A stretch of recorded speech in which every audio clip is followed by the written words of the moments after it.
নমস্কার। গল্প সমগ্র চ্যানেলে আজকে আপনাদের কাছে নিবেদন অজেয় রায়ের লেখা ভুতুড়ে গুদাম তদন্ত। শুরু হচ্ছে আজকের গল্প ভুতুড়ে গুদাম তদন্ত।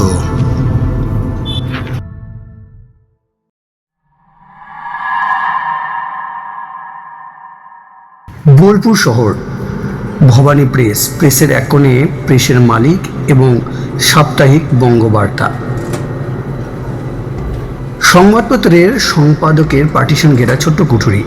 এক বিকেলে রিপোর্টার দীপক রায় সম্পাদক শ্রী কুঞ্জবিহারী মাইতির কামরায় ঢুকে সম্পাদকের মুখোমুখি চেয়ারে বসে বলল,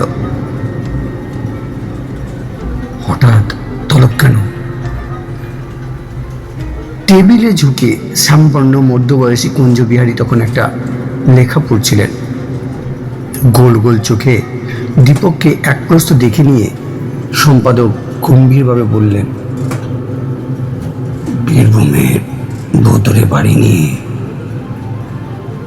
বঙ্গবার্তা একটা সিরিজ লিখবে বলছিলে, তার কি হলো? অনেক দিন স্টোরি দাওনি যে ওই নিয়ে, জানো কত পাঠক ডিমান্ড করছে? দীপক বেচার মুখে বলে, ভুতুড়ে বাড়ির খুঁজে পেলে তো লিখব, তেমন কোনো বাড়ির খোঁজ পায়নি যে অনেকদিন। ঝাঁটা গোপ নাচিয়ে মুচকি হেসে কুঞ্জবাবু বললেন, তুমি পাওনি কিন্তু আমি পেয়েছি। কোথায়? এই বোলপুর শহরে রাইস মিল, মানে শ্রীহরি রাইস মিল কোথায় জানো? হ্যাঁ জানি, দেখেছি বাইরে থেকে বোলপুরের এক প্রান্তে। মিলটা তো অনেকদিন বন্ধ আছে, বছর চারেক। ওই বন্ধ ধান কলের একটা গুদাম ঘরে নাকি ভূতের আস্তানা হয়েছে। কুদুম ঘর? কিন্তু কুদুম ঘর তো আর বাড়ি নয়।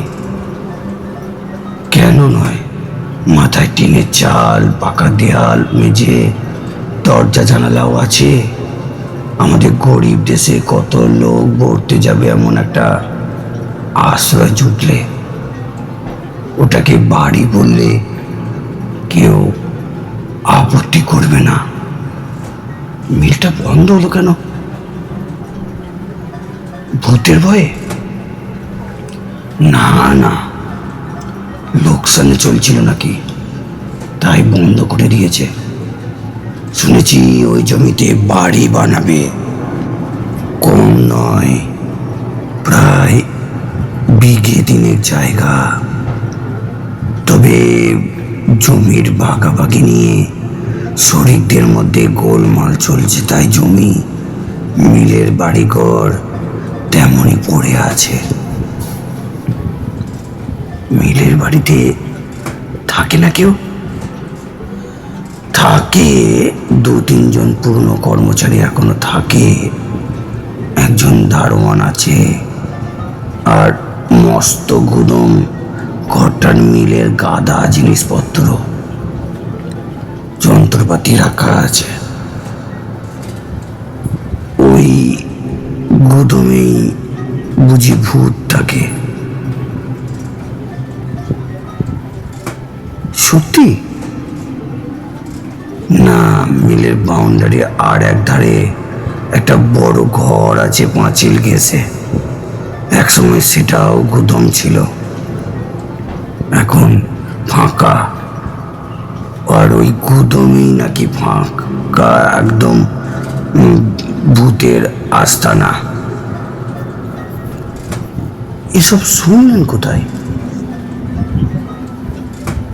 মিলের ঘরে যারা থাকে তাদেরই একজন বলেছে আমায়। মিলের বাসিন্দারা ভয়ে ওই ঘরটার ধারে কাছে যায় না রাতে। কি রকম উপদ্রব হচ্ছে ভূতের তাও? রাতে ওই ঘরের ভিতর থেকে নাকি কিরকম একটা নাকি সুরে কথা বলে, হাসি, এসব শোনা যায়। দীপক বুড়ো কুচকে খানিক ভেবে বলে, আমার তো মনে হচ্ছে ভূত নয়, অন্য কিছু। মানে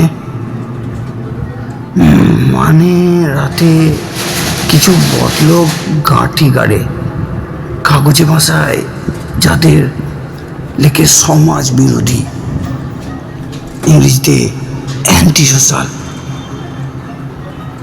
খোনা গলা শুনিয়েই তারাই মিলে লোকদের ভয় দেখিয়ে রেখেছে হয়তো, যাতে নির্বিঘ্নে আড্ডাটা জমাতে পারে। কেউ কি ওরকম সময়ে গিয়ে পরখ করেছে ভিতরে কারা, ভূত না মানুষ? হ্যাঁ, দেখেছে। মিলের দারোয়ান একবার মাস 3 আগে একজন সঙ্গী জুটিয়ে রাতে জানলা দিয়ে ওই গড়ের ভিতর টর্চ মেরেছিল। দেখে ঘর একদম ফাঁকা, অথচ তার একটু আগেই ওই ঘর থেকে কয়েকজনের গলা শোনা গেছে, হাসিও। গোটা রাতে ওই ঘর থেকে কাউকে বেরোতেও দেখেনি দারোয়ান। তারপর থেকে মিলের বাসিন্দাদের পুরো বিশ্বাস ওই খালি গোদাম ঘরে নিঘাত ভূতের উপদ্রব আছে।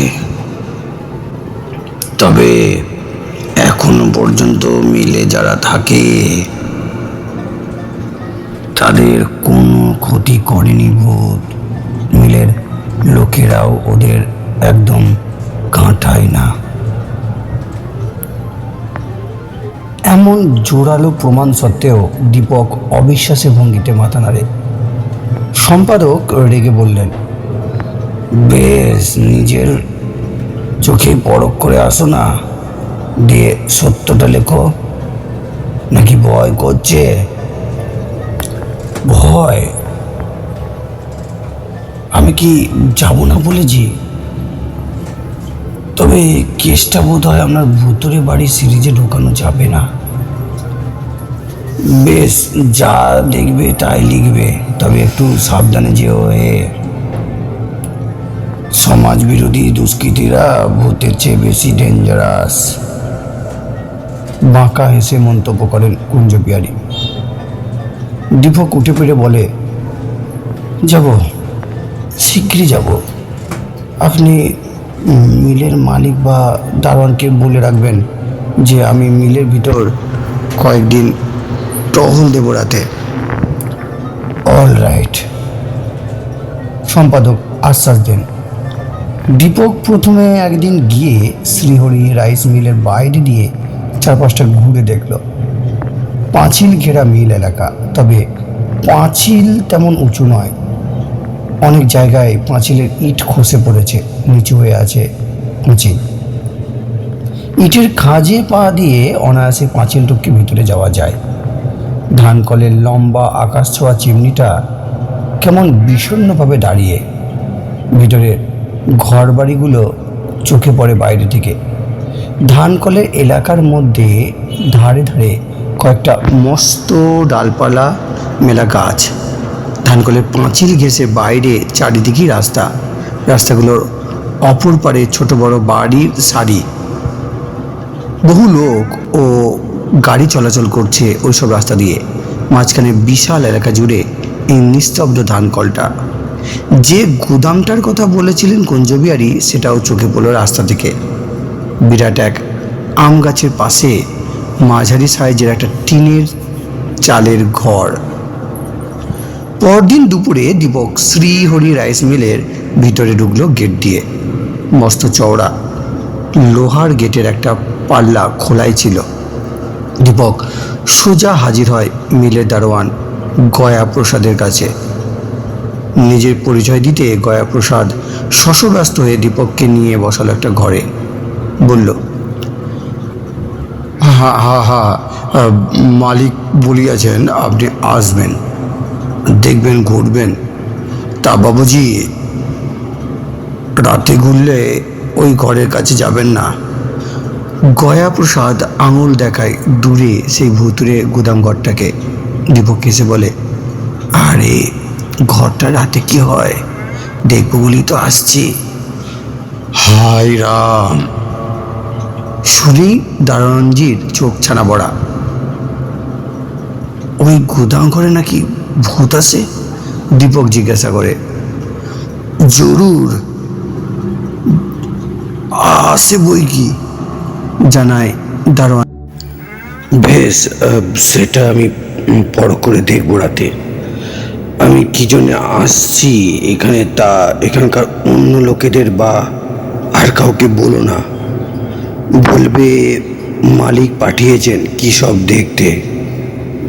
ওরা ঘুমায় কখন?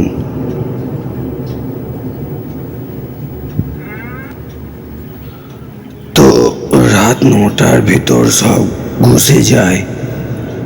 আমরা কামড়ায় দিনভর বাইরে অন্য কাম করে, রোজগারের ধান্দায় সন্ধ্যায় ফেরে। গেট বন্ধ করো কটায়? এই রাত 8, 8:30। ঠিক আছে, আমি রাত 8টার আগে চলে আসবো। ওই তোমার ঘরে অপেক্ষা করব। অন্য সবাই শুয়ে পড়লে তখন বেরোবো চক্কর দিতে, দেখি তোমাদের কেমন ভূত। দারোয়ান হাত জোর করে বলল, বাবুজি এ কাম করবেন না, বহুত মুশকিল হতে পারে। তুমি ঘাবড়িও না, আমি ভূত প্রেত নিয়ে অনেক কারবার করেছি। আমি মন্তর জানি, ভূত আমার কিচ্ছু করতে পারবে না। ভরসা দেয় দীপক। হতাশভাবে ঘাড় নাড়ে দারোয়ানজি। দারোয়ানকে সঙ্গে নিয়ে তখনই গোটা মিল একবার ঘুরে দেখে নেয় দীপক। তখন গরমকাল। মিল এলাকার মাঝামাঝি জায়গায় ঘাট বাঁধানো এক পুকুরে কয়েকজন স্নান করছিল।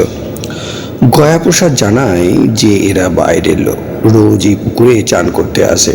কেউ আসে পাঁচিল ডিঙিয়ে, কেউ বা মেন গেট দিয়ে। একধারে মিলের ছাই জমে জমে বিরাট এক ঢিপি। মিলের ঘরবাড়ি, বড় গুদামের সামনেটা আর ধান শুকোনোর জন্য প্রশস্ত সিমেন্ট বাঁধানো চত্বর মোটামুটি পরিষ্কার রাখা আছে। তবে বাকি অংশে ঘাস ও আগাছা জন্মে প্রচুর একটা স্তূপ তৈরি হয়েছে। দূরে পাঁচিলের গায়ে সেই পরিত্যক্ত ভুতুরে গুদাম ঘরটাও একবার ঢুকে দেখে নেয় দীপক। গুদাম ঘরটা দরজা আছে, টিনের পাল্লা ভেজানো। পাল্লাটা টানতেই ক্যাঁচ যন্ত্রণাময় আওয়াজ করে পাল্লা খুলে আধাআধি সেই ফাঁকা ঘর দিয়ে ঢোকে দীপক। তবে গয়াপ্রসাদ ঢোকে না ঘরে। গুদামটা একদম খালি। নানা জায়গায় পাকা মেঝের চটা উঠে গেছে, দেওয়ালের পলেস্তারা খসে পড়েছে।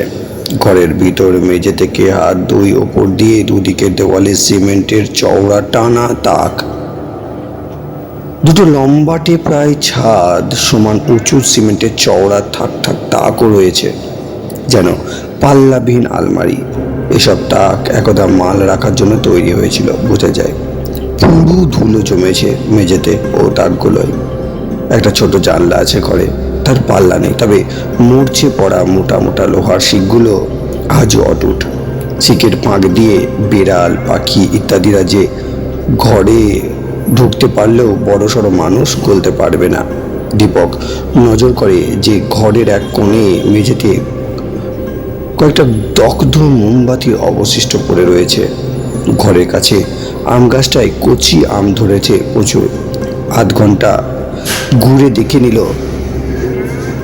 মিল থেকে বেরিয়ে যায় দীপক। তারপর ওই সময় দারোয়ানজি ছাড়া মিলের বাসিন্দারা আর কেউ ছিল না এলাকায়।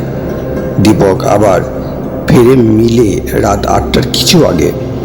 সোজা গিয়ে ঢোকে দারোয়ানজির কুঠুরিতে। তিনজন বয়স্ক ব্যক্তি ঘরগুলোর সামনে বারান্দায় বসে গল্প গুজব করছিল। তখন তারা কৌতূহলী চোখে দেখলো দীপককে, তবে কথা বলার চেষ্টা করে না। দীপক যে আসবে দারোয়ানজি তাদের সে খবর দিয়ে রেখেছে বোঝা যায়। সৌভাগ্যে বিষয় মিল বন্ধ হলেও ওখানে বৈদ্যুতিক আলোর ব্যবস্থা নষ্ট হয়নি। দারোয়ানজির ঘরে এবং আর যে দুটি ঘরে লোকেরা বাস করে সেখানে ইলেকট্রিক বাল্ব জ্বলে।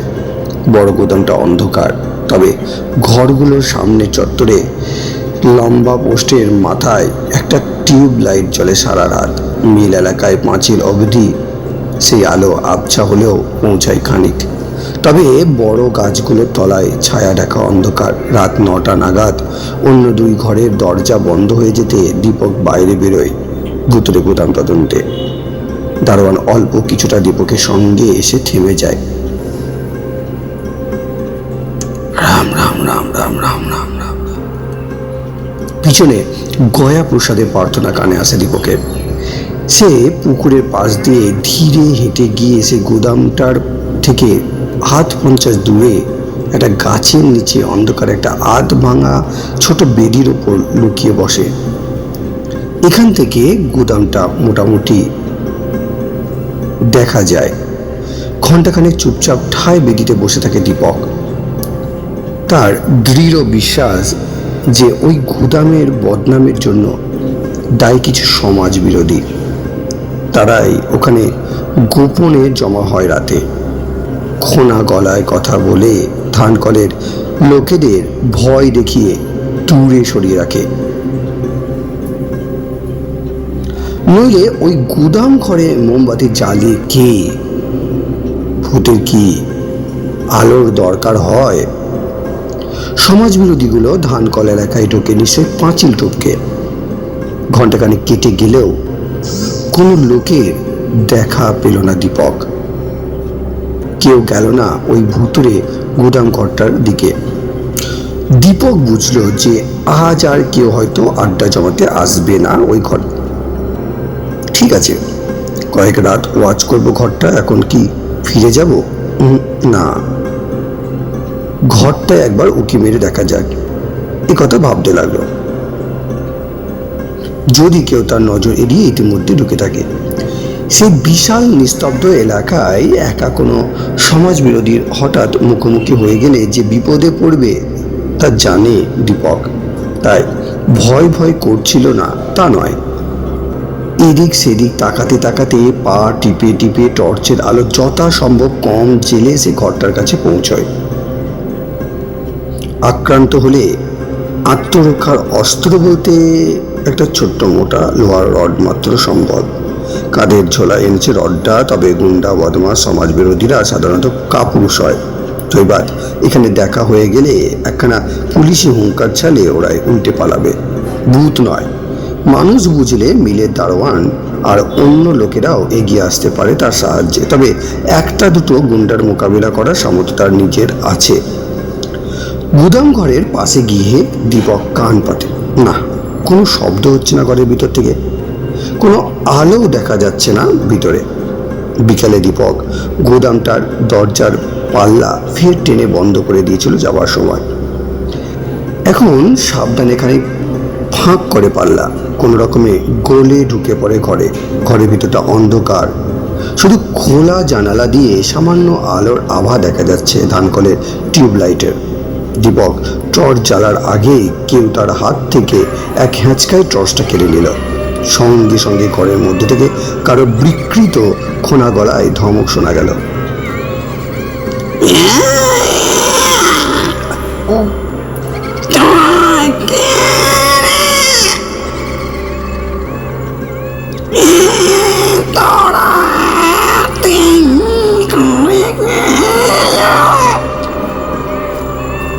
দীপক তৎক্ষণাৎ ভয়ে কাঠ।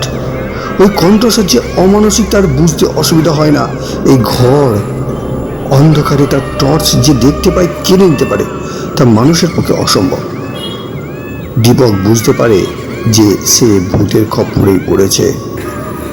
তার গা বেয়ে হিমশীতল ভয়ের স্রোত বয়ে যায়। বহু ভুতুরে বাড়িতে সে রাত কাটিয়েছে। নেহাত সেই অভিজ্ঞতার জেরেই সে নিজেকে সামলে নেয় কোনো মতে। অন্য কেউ হলে হয়তো তখনই জ্ঞান হারাতো।